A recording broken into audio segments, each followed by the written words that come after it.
And copyright flag. Dum, Start streaming. ba-dum, ba-dum, ba-dum, And we're live. ba-dum. Alright guys, welcome to Recycle Bin number 21. So we've been doing this for a lot of weeks now. Wait, you're at And 204 subs? yeah, 204. Wow. Yep. Yeah, it was a little rocky there. I bounced up and down at like 201, 202 around there for a while. Uh-huh. And then I started picking back up again, so I'm back up to 204. So, yeah, it's having a good little run again. Trying to get back to consistent content, so hopefully that'll keep up. And Dr. Z Pucci is here. Hey, Dr. Z. Ooh, What's he's up? here right on time. That's right. So, well, as you know, Dr. Z, we always start this live stream off with the PC Part Picker Challenge, which, for those of you who are new, Dr. Z Pucci actually suggested that we start doing. So, just a quick rundown of what it is. Excuse me. Each week, we will challenge ourselves to coming up with a build on a certain budget and theme.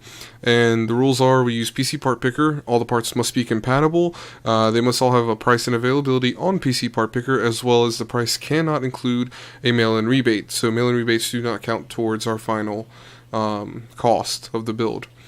So you guys, the audience, will vote on whose build you like the best.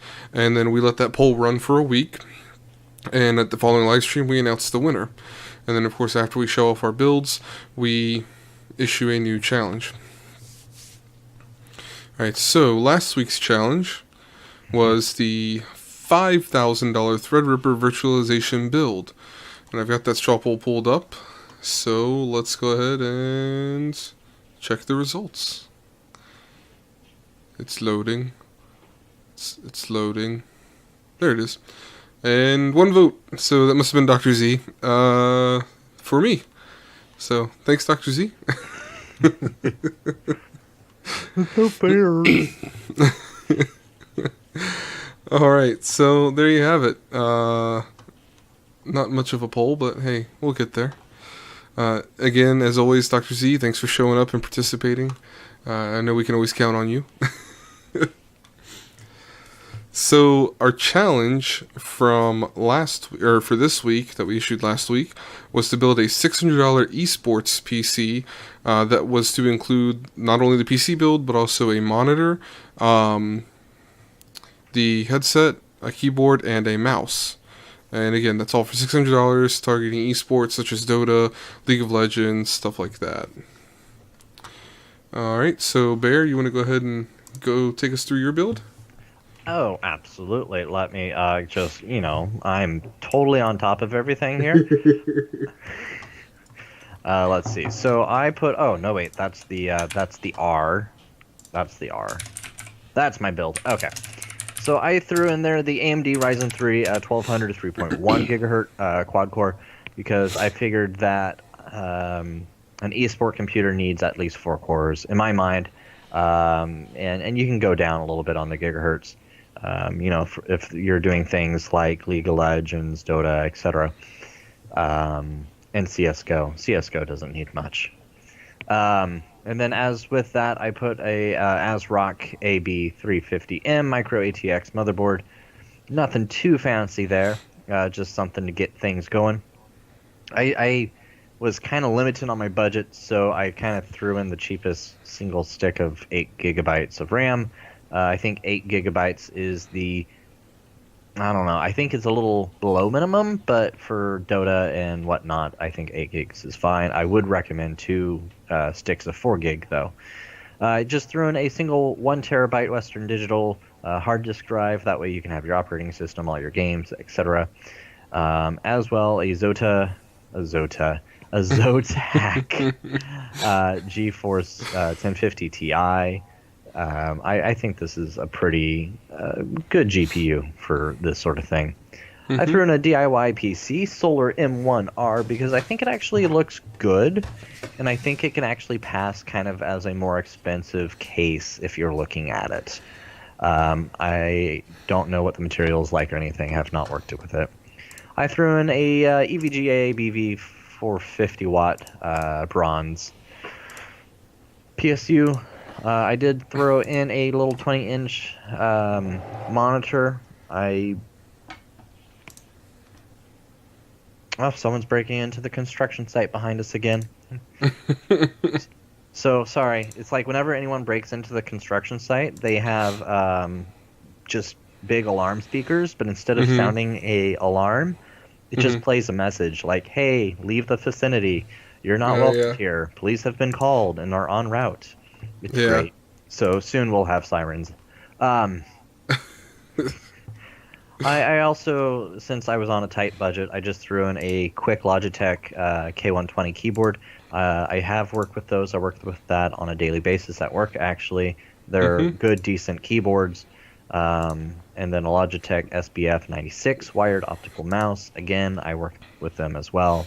And then I was actually surprised. I got a Turtle Beach Recon 7.1 channel headset.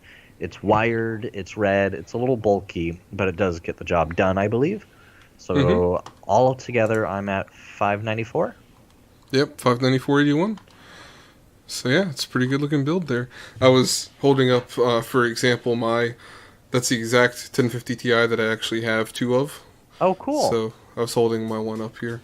Is that the one that you're gonna give away if you hit, what is it, 500 subs? Yeah, so 500 by December 31st, and 100% guarantee that this will be given away. So That's there you awesome. go. And it's just sitting there next to you, huh? Yep, it is. I'm not even using it because if I give it away, I don't want it to be run ragged. So Right. I want to keep it nice and tidy. I should actually put it back in the box, but I'm too lazy to go dig it out the closet right now. Well, it's kind of nice though to, pull it out and show it though, Yeah, right? yeah, It's like a car on the show floor. yeah, exactly. Um, so yeah, awesome. So let's go ahead and jump into my build. So I went the opposite route, and I went with an Intel build. So I went with the Intel Pentium G4560, and actually, real quick, I'm gonna paste this in chat, just so if anybody wants to actually check it out while I'm going through it. So I went with the 4560 ASRock B250 micro ATX motherboard because it was the cheapest one on the 200 series chipset that was guaranteed to support the 4560. One stick of the same RAM you use, Aegis 8 gigabyte. Western Digital 500 gigabyte, 3.5 inch mechanical drive, an MSI RX 560 4 gigabyte Aero. So I went with the 560. So the 1050 Ti is going to be a little bit faster, I believe, than the 560. But I stepped on the 560 to save a little bit of cash, but it still keeps that 4 gig frame buffer, so that you can handle some of the larger texture details if you do run into a game that you can kind of turn it up a little bit on. Not that it's going to have a ton of horsepower, but it should get the job done. Case, I went with a Rosewill Ranger M because it's a decent looking black with a blue LED case. And it's $20. So can't beat that for $20 for a case. And by going with the $20 case, I was able to get a very nice Seasonic 520 watt 80 plus power supply. I did check the Newegg page, and it does have all black cables, and it is fully modular.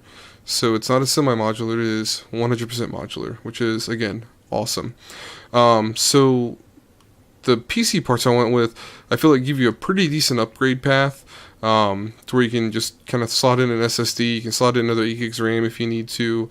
You can upgrade to even if you don't want to upgrade the motherboard, you can pretty easily upgrade to a higher core count locked Intel CPU on this, to give you a little bit more performance. So you can go to like an i5 or an i7, like a 67 or a 7700 non-K. You could still upgrade to those and get some more performance out of them if you end up needing it down the road. Like if you want to do maybe very light streaming, or if you just want to do content creation. And for the peripherals, I went with the AOC 22-inch 1080p 60Hz monitor. And nothing too special about it, but it does have VESA mount on it, which is something I did want in a monitor. Keyboard and mouse, I went with a Cooler Master CM Storm keyboard and mouse combo, mostly because it was black with blue LEDs, so it matches the case pretty well. So if you get that all on your desktop setup, it should all mesh well together. And also with a Logitech G430, because from what I recall, they're a pretty decent headset, and it's matching the black and blue aesthetic that the rest of the build has going for it. So, yeah. Yeah, Dr. Cibucci just mentioned without mail-in rebate, and we're really close to the same price with a 10-cent difference. So, yeah, so I'm at $596.64, and yeah, $590. So yeah, like $2 actually, about $2 difference. Bear, I think we lost your audio, by the way. Sorry, I was like typey, and I'm like, I better mute myself. That way, you know, they don't just hear typey. Yeah. So yeah, no, he's absolutely right. 10 cents difference, pretty good. Both builds are actually decent. I think yours has, I think, better expandability options. So, because I think both of us still have expandability options, but I think you have a better expandable option at this time. I think you definitely have a better CPU upgrade path than I do because you have the Ryzen chipset, the AM4 chipset. Right. So you can go up to like a Ryzen 7 as your next upgrade and actually have something that can do legitimate, like you could probably stream at 1080-30 off the CPU. If you upgrade to a Ryzen 7 and change nothing else in that build, you could be able to game and then stream at 1080-30, no problems. Whereas even if you upgrade to i7 in my build, you're probably still going to be stuck at streaming 720-30. Right. Because it's just not going to have the chops to be able to do all that at once. Yeah. So, I mean, they both kind of have their pluses and minuses. Like I said, I think you have a much better upgrade path for your CPU. And then I probably have a little bit more CPU horsepower up front rather than having that better upgrade path. And you definitely have more GPU horsepower up front. You actually have a better hard drive than I do too. You have twice the storage space and a faster drive. So I made a lot of sacrifices for some of the peripherals. Yep. So yeah. So now we got to figure out next week's challenge. What do we want to build for next week's PC Part Picker Challenge? This is always a challenge to come up with a challenge. It is. It's starting to become a challenge to come up with a challenge. Geez, I don't know. Next week's build. Maybe we could do like the ugliest PC you could build for $1,500. Like something stupid like that. I don't know. I was trying to think of something that we could do that could just be like really goofy, like a goofy theme that we could do. So I feel like RGB Rainbow Puke is too easy to do. Oh yeah, there's too many options for RGB stuff. Yeah. Unless it was like RGB on a budget, you know, because then that's more limited. Yeah. Then I feel like at that point we end up with builds that are almost identical. Right. Maybe a high budget RGB build. Okay. Yeah, so Dr. Cibucci was just mentioning that your upgrade path would be about $300 for a Ryzen 7 and another $50 for another 8 gig stick of RAM. So yeah. And by the way, as far as esports goes, I think that the minimum requirements for an esports is a little different than what both of us showed. Like if you're really honestly going to be getting into esports, I don't think you should pick either one of our builds as we showed them necessarily. Well, I don't necessarily agree with that. I think it depends on. I think a lot of that depends on the games, the titles you're talking about, because most people talk about esports, they're talking about the things like Dota, Rocket League, those kind of things that are very low, or League not low performance, but not low performance, but they're low requirement, right? They don't take a lot of horsepower to run. And I know I've seen lots of stuff where you have like a 1050 Ti or like a 560, stuff like that, and they'll benchmark it in Dota and get like 200 FPS at 1080p. Like, so I mean, I think you could pretty reliably do stuff like that. Like CS:GO would be perfect on any of these builds. So okay, so Dr. Cibucci is saying a $1,500 PC that you would give a child, like a 10-year-old child. The problem with that is I don't think I'd give any 10-year-old child a $1,500 computer unless I like knew that child is like already computer genius or something. Right?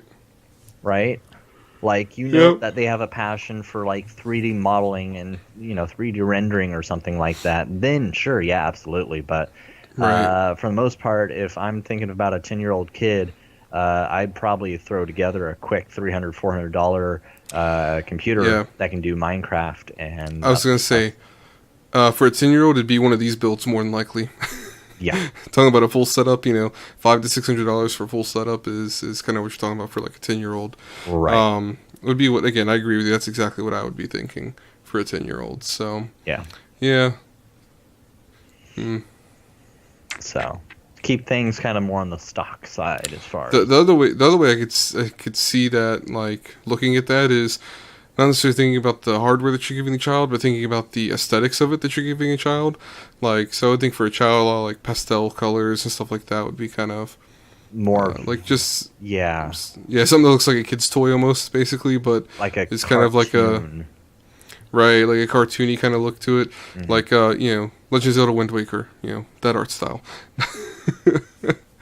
like something like that where you could build it and it underneath that exterior it's got a $1,500 worth of horsepower up under the hood, Right. but on the outside it looks like a kid's toy basically. Don't worry, he can no scope players in CS:GO. He needs this. I'm sorry, man. CS:GO, you could build a $400 computer and be just perfectly fine. Yeah. Anything more, you're just upping your frames. So, Yeah. So yeah. gosh, I don't know. How about a mining rig? Have we done Okay. a mining rig? No, we haven't. So let's do this. Let's do a $1,000 profitable mining rig. Profitable mining rig. Okay. We'll talk. I'll catch up with you offline tomorrow or Saturday about how we'll figure that out, how we'll calculate that. Okay. Like what the kind of more detailed rules, I guess, behind how we're going to calculate it. But yeah, we'll do a $1,000 mining rig that profitable. Let's say profitable within. This may be impossible, but let's just go within 3 months. Profitable within 3 months. I don't want to make it too Okay. stringent. And then let's choose like one particular currency, or two. Let's make it a little more flexible than just one. Is ETH still the big guy right now? So what I would do, actually, what I was going to talk, well, I guess we can get into it now. I was going to say, we'll assume using NiceHash, because NiceHash is kind of the beginner, easiest way to get into mining. Okay. It does an auto-switching algorithm, and then you can go onto their site and actually they have a calculator that'll give you an estimated daily revenue based on what GPU you input. Okay. So we can actually calculate it pretty easily with that. I think that'd be just the easiest way to judge it in the end. Okay. And can you tell NiceHash? Is there like a website for NiceHash where you can tell it, hey, I made this build. What do you think it'll pump out? So, not exactly. You can just go in there and basically pump in, okay, you can say, I have this CPU, and it'll tell you how much money per day that CPU would be estimated to mine. Okay. Then you can say, okay, and then I have this GPU, and it'll give you that, and if you have more than one, you can just multiply the number. Okay. So. Let's make it a headless system as well. Yep, for sure. It'll be just the PC itself. Perfect. Alright. So, with that in mind, let's go ahead and move on. I just have 2 discussion topics for us today. So, if you guys missed last week, I think we're going to kind of do away with doing the massive news segment in the series. And I'm just going to do, a handful of discussion topics. Hopefully, in the future, we'll have maybe some more discussion topics than just the couple that I have here. But the first one I'm going to talk about is Nintendo 3DS hacks. So, the 3DS, really, all the way back to the original DS, and probably even further back than that, there's always been ways to homebrew and custom firmware these devices to get on like custom games. Like there's, you can actually, someone ported Portal, and you can play Portal on your 3DS. Oh, cool. Yeah, so there's like the original Doom you can get on 3DS. You can, with certain hacks, you can load ROM hacks on and play like fan games. Stuff like that, and then there's just different utilities. Like there's one that I really like. NTR CFW will allow you to actually wirelessly stream your 3DS displays to your PC to make it easy to capture the video and then do a live stream or recording of the gameplay for upload at a later date. So it's actually really handy because the only other way to do it is to hard mod your device, where you have to either try and do it yourself and potentially brick it, or you have to send it off and spend a couple $100s to get it installed by a third party, and then you're without your 3DS for a couple months, and however long the process takes to get it flipped and turned around back to you. So being able to do that without a hard mod is pretty awesome. So we've got 3DS guide, gives you really easy walkthrough instructions. I actually have an update video, so I have a video on the 11.2 and I believe the 11.3 method using sound hacks, and I have an update video that's not a straight how-to, but basically saying that this exists really. So there's a new method called NTRBoot, where you use one of these flash cartridges like this Ace Card 2i, and you essentially flash the firmware on this with the custom firmware that you want to load on your 3DS, and using a magnet essentially and this cartridge, you can actually hack your 3DS pretty simply. The only downside is you require a already hacked 3DS to flash this, which luckily I have. So I've actually done this method on a brand new 2DS XL, which I'll be again uploading a couple of videos on the process. The first one on how to actually flash the firmware on this with your already hacked 3DS, and then how you can go ahead and flash your 2DS or any other DS family system with this cartridge. And there'll be a detailed step-by-step, so they're probably going to be kind of long videos, but they'll definitely be, I think, worthwhile to watch. So that brings up our question: how do you feel about custom firmware and homebrew for the 3DS family? And really this can apply to any console or system, right? Mm-hmm. So our options are going to be: it should be encouraged, like PC game modding. It is a way to expand the functionality of the device. It should be shunned and shamed. It breaks the warranty agreement with the manufacturer and harms the stability of the system, and meh, don't care. So I'll put that in the chat. And Barry, do you want to take a stance?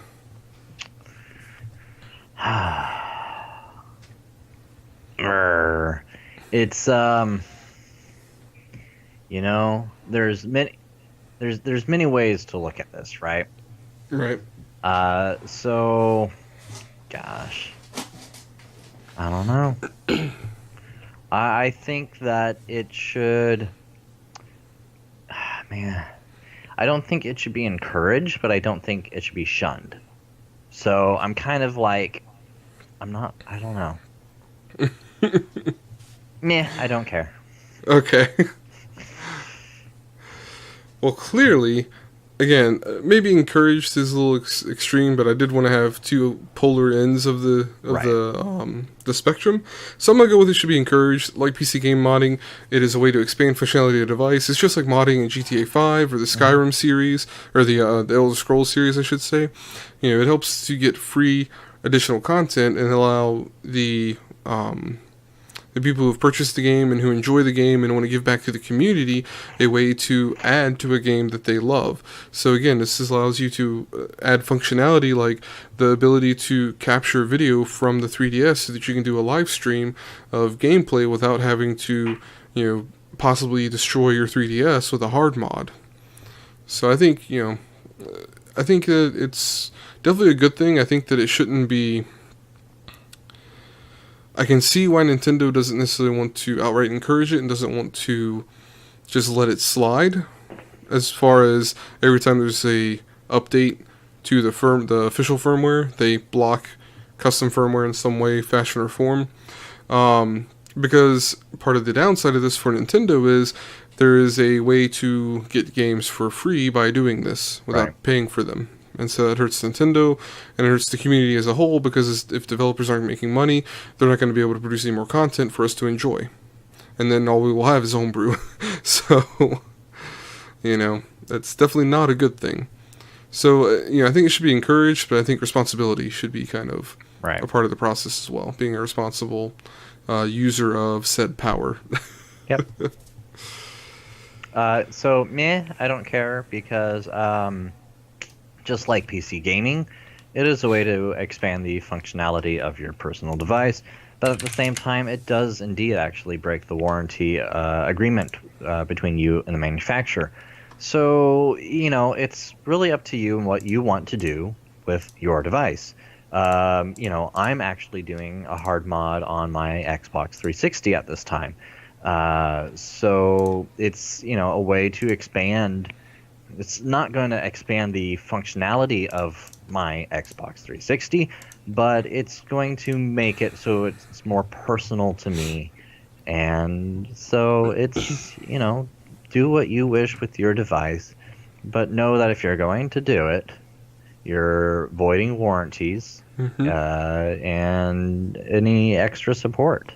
And if they decide that whatever you're doing is harmful to them, they have the rights to block you from using their services because they have the rights to refuse service. So I just don't care. Do what you want with your device. And they do. So, and that's the thing to note is, even though it's just a firmware, there is still a possibility of bricking your device. Yep. Now, that being said, it's grown to a point to where it's mature enough that it's very, very, very hard to actually brick your 3DS doing a custom firmware. If you're not doing a hard mod version, because there is a way to hard mod to load a custom firmware, but if you're doing a soft mod custom firmware, perfectly safe for the most part. I mean, again, you'd have to be doing something extremely stupid and not paying attention to the directions like you should to really brick it. And I almost and the other my thing, 360. yeah. And the other thing too is, like you mentioned, and it was happening a little while back. There was stories popping of people having their Nintendo ID banned if they had a custom firmware loaded on their 3DS. I haven't run into this. I don't use my 3DS a ton, and I don't do much online play, so maybe that's well, I haven't really seen it, but it is a thing to watch out for. How big a deal it is to you, to me, I don't really care, to be honest. Yeah. So, yeah. And the other thing that I forgot, one of the other major reasons for doing it is if you want to play a game that, say, was a Japan or a European release only, they are region locked. Unlike the Game Boy wasn't region locked, and the original DS I don't think was region locked. The 3DS family is region locked, and so with the custom firmware, it allows you to bypass region locking, so that you can get a Japan only release game and be able to enjoy it without having to resort to... What's up? Oh, it kind of reminds me of the DVDs. On computers. Yeah, and the mod... the DVDs, yeah. And it would be like, hey, what region are you in? And you would tell it, and then forever it's, locked to that region. Yeah. And you can change what region your DVD drive is. Right. It's limited to 5 times for the life of the device, but you can change the region locking on the device. But anyways... I did not know. So, yeah. So there is also, I was going to say, that reminds me of the mod chips on the PlayStation 2, you can install, and I think even on GameCube and Xbox 360. Yeah. The mod chips you can install to get by region locks and other things of that nature. Yeah. So yeah. Put a bunch of old Nintendo games onto your PlayStation or Xbox or GameCube. Yeah. And it would be permanently there too. Yeah. One thing I did forget was I think we were going to look at the straw polls from last week. Oh, yeah? It's just because we were going to give it a week and see what happened. Spoiler alert, I already looked. There's only one vote in each of them. Wow. So would you play London map overall for GTA 5? Yeah, that sounds awesome. So, Bear, you were right on the money on that one. Yeah. And I know. I choose the right one. Thanks. And for AMD, honestly, I don't remember which side we each went on this. Business as usual, nothing to see here. For the AMD mining drivers, yeah. I chose business as usual. That's right, okay. Yeah. Because... I couldn't remember. Yeah. I think you chose it was a tisk thing. Mm-hmm. Because, how dare they? And I business as usual because it's a way to expand their product. Which, if you're making it, you do want to make a decent profit off that. Exactly. Yep. So is that it? There's one more. Oh, okay. We got one more discussion topic for this week. So, and this is not necessarily a new article. This is probably about a week or so old, but HTC reportedly considering selling its Vive VR business. So, and then another option of being selling the entire company. This is all speculation. Essentially, Bloomberg reported that the company may have been investigating a sale of some kind. No indication that it is Vive. The only reason that people are guessing it would be Vive of any of the businesses that they own, or any of the like departments that they own, is because Vive is the only one that's actually doing well for HTC. Because they haven't been at the forefront of smartphone making since the early days of Android. So it's highly likely that if they do sell something, it's going to be the Vive VR hardware business. Okay. So with that in mind, there's lots of different ways that we could look at this and discuss it. And I'm going to ignore the what does this mean for the company? What does this mean for VR? What does this mean for Vive? I don't want to get into all that. All I want to do is speculate on if someone were to buy Vive from HTC, who would it be? So our options are going to be Samsung, Apple, Valve, LG, or Motorola. Doesn't Valve own HTC? No. They're partnered with HTC to produce the Vive. Yeah. All right. But they don't own HTC. No, Are those the only options? Yep, there's only options. Oh. I didn't want to have like a million. Oh, okay. All right, well, I guess I won't say my actual thought, but... No, go for it. Pick one. Well, I was thinking Microsoft. Because think about it, Microsoft doesn't really have a VR. They do. They have HoloLens, so you're wrong about that, actually. HoloLens is augmented reality. AR. Stand by. So the thing is, Microsoft isn't going to build their own VR, and I know they advertise it as an AR, but the Microsoft licensed out the HoloLens technology for HP, Lenovo, Acer, and Dell, and a couple others, I believe, are all making their own Microsoft-based VR headsets that are based on HoloLens technology. And I think Acer's the only one that officially, but they're all the same thing, will function. They have a Steam entry now, so you can actually purchase Steam VR games and play them on these new headsets that are $300. Interesting. Okay. And honestly, I think those may take over the VR market if those really start to take off, because they're all in the $300 price range, and none of them require external tracking sensors. So it's a headset. It has two cameras, wide-angle cameras on the front of them to do tracking visually, and their touch controllers, their hand controllers, basically have LED like emitters on them for the cameras to be able to keep track of them, and they can track basically up until you go behind your back. So everywhere you need them to track in virtual reality, they can track. So I've seen a little bit of stuff on them. It sounds like they're doing pretty well, and they're a pretty good experience. The one thing I saw, I don't remember who put it out, said that it was a very Vive-like experience. So, and it's $300. It's cheaper than even a Rift. So nice. So I want a quick digression from this. Dr. Z asked if I made a video about the 500 sub giveaway. I did not. I don't want to, at only 200 subs, I don't want to make a video about doing a giveaway 300 subs from now. Honestly, at 500, I'll probably give this card away no matter what. But I just, it'd be awesome if I could do that before the end of this year. I don't necessarily expect it to happen before the end of this year. Just, like I said, kind of a pipe dream that I'm hoping for. So, we'll see what happens. So off the list, the options here. That's part of why I didn't add Microsoft, because they kind of have their own VR technology on lockdown. Okay. They don't really need anything from HTC. All right. So I'm choosing first since you did last time, huh? Well, you chose first last time, but I figured I'd let you choose. Yeah. Nope. I figured I'd let you choose first, too. Nope. Go again. Well, not go again. Choose first now. Yeah. It's your turn to choose first now. This one's actually a little difficult for me because I made all these options, so I thought they all could be potential. Yeah. I would say, and this is maybe somewhat wishful thinking, Valve is where I would hope it would go, because I think that would be the best situation for Vive, is if it went to Valve. So, I think in general, Valve kind of has... Oh, Yep, I forgot to link to the Strawpoll. Oh, good catch. Assuming that's what Dr. Z... I put the one up for the last one, just not for this one. Good catch. There it is. Okay. Thanks, Dr. Z.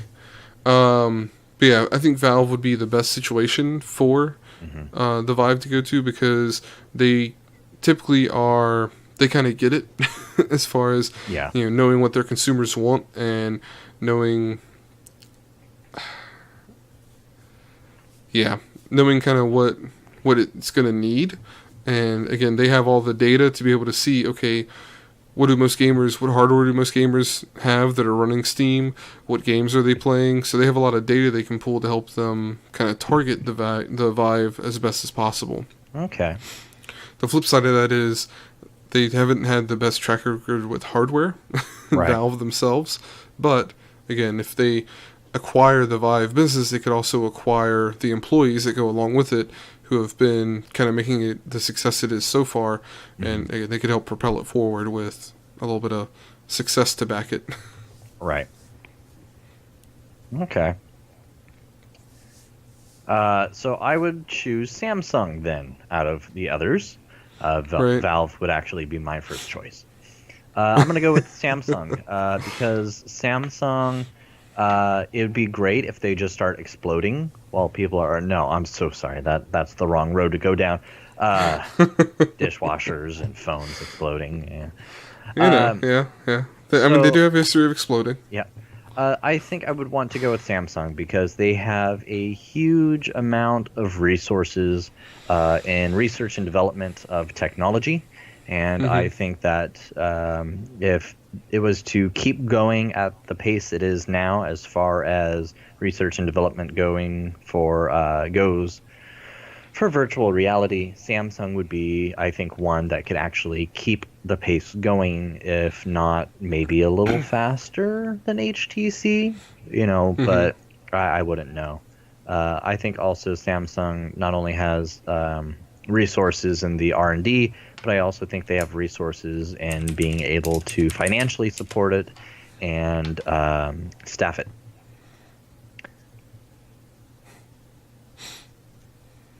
Yeah, see, and that's another great reason for that. Yeah. So for anybody watching the rebroadcast, Dr. Z said Valve because they already put money into it and already have good advertisement being a big influence in the gaming community. Yeah. So, yeah, I think, if anybody, I think they are very likely, and I think, again, that they would probably be the best from a software standpoint, because they already have a software investment in it. And Bear, I do agree with you as well on Samsung that on the hardware side, I think they would be the best hardware situation. Right. So the question is, when they sell the Vive, what are they really selling? Software or hardware? What is the main point in their heads that this VR is? Right. And the problem with that is that it's both, because it's an experience that you're selling, really, in the end. Well, it's it's kind of like phones, right? LG might have made your phone, but third party might have created the OS for it. Yeah. So, and that's just the other three options here are all, you'll notice, makers of phones. Apple I just put up there as because they're the Samsung and Apple are the two biggest phone makers. Right. I don't think Apple is a likely option, and I hope Apple wouldn't do it. I just don't see Apple going VR. I don't either. And especially because if they did, they would lock it down to the iOS and Mac ecosystem, which I don't want. Yeah, and I think they would. Well, whereas they would probably make a ton of money off of it, because every Apple freak and fanboy would immediately buy it just because it had the Apple logo on it. Yes. For the actual consumer base, there'd be nothing there. Anybody who already owned a Vive would be kind of left in the dark. Would be kind of screwed. Imagine the first Steam phone. That'd be cool. Yeah. And then LG and Motorola are just there because they're kind of the other top tier Android phone smart makers, and whereas Samsung already has Gear VR, so they kind of already have their own Android-based VR system. Right. LG and Motorola, I could see them maybe wanting to get their hands on that to kind of get their name out there and have another selling point. Wasn't Facebook also making VR at one point? They bought Oculus. They own Oculus Rift. They own Oculus. Yeah, that's why I would never buy a Rift, because they're owned by Facebook, and their EULA is completely ridiculous for the Rift. Well, all they want is personal information so that they can sell it off to third parties for actual profit. Yes. Yeah. The Microsoft story. Oh, sorry, what? What?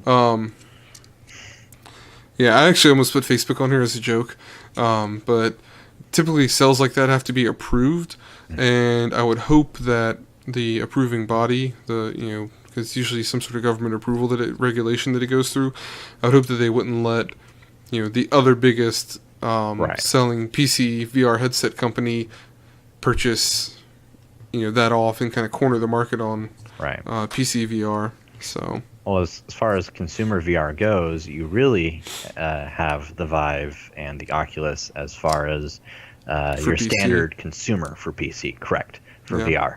Otherwise, you do have things like the Samsung Gear VR or the, the Google... Well, there's Google Cardboard. Cardboard, which is, right. Yeah. But again, that's lower quality. And they're not really PC level. I mean, they're literally just on your phone. I mean, I have this guy because I was testing out, and I may still do a video on it. I thought about doing a video on it, and I never did. Essentially, there was a Trinus VR. Is one that essentially you install the server on your PC, and then you run an app on your phone, Android or iOS, and essentially just streams the video feed from your computer to your phone, and then you can use like a Google Cardboard, or this is a Google Cardboard equivalent where you just slot your phone in there, and you're supposed to be able to kind of do VR on that. I never had a great experience with it. I couldn't ever get over 30 FPS. Okay. It was locked. It was locked at 30 FPS, and I think it had to do with the hardware limitation on my phone. So that's why I never got around to actually doing a video about it, because the experience was pretty terrible. But well, then do a video about the experience. Yeah, this is true. Yeah. But yeah, I just kept struggling, and everything I was reading said the best experience was being able to tether your phone, and my phone would never properly tether to the PC through the app. So maybe I'll revisit it with see what kind of updates they've made, because that was probably close to a year ago now. So I'm sure they've made a lot of updates since then. So yeah, maybe I'll do a revisit and do a video on that. I still have the ZBook 17 benchmarks coming up. I've got to just record some footage on that. I'm hoping to get that done tomorrow. I should have some time tomorrow to do some floating head recording. So I'll do some of that, and and then I've got like I told you guys about already, the 3DS hacking videos coming up. Got 2 or 3 of those probably will be coming up over the next few weeks. I think I'm gonna actually do a how-to video on how to benchmark AutoCAD and Revit, just because why not? I've benchmarked it on a few systems that I'm going to feature on the channel. Figure I may as well show you guys how to do it at home, so you can compare your home PC score to what I'm benchmarking. So nice. Well, that's it. We're out of topics. It's 9:45. Yeah. It is 9:45. So, well, we can either keep talking, probably about random things, which perfectly fine with. I will tell you, my wife's going to want to go to sleep, so she'll be eternally grateful if we go ahead and get done. So let's do this. Let's go ahead and pop off real quick. I need a restroom break anyways. Okay. So we'll pop off for a few minutes. We'll chat offline. Maybe I'll be able to do a game stream tonight. Maybe we could do some PUBG. Okay. And if anyone who is currently watching and wants to watch some live PUBG, ping. There is a link that goes to my buddy who is currently playing PUBG. Cool. I just thought I'd share that. So it's Redbird and Kurlock. Okay. Yeah. So yeah, I've seen them around on the server. Yep. On Discord. So they're currently live, cool. And I thought I'll just kind of plug them right before we get off. So that's awesome.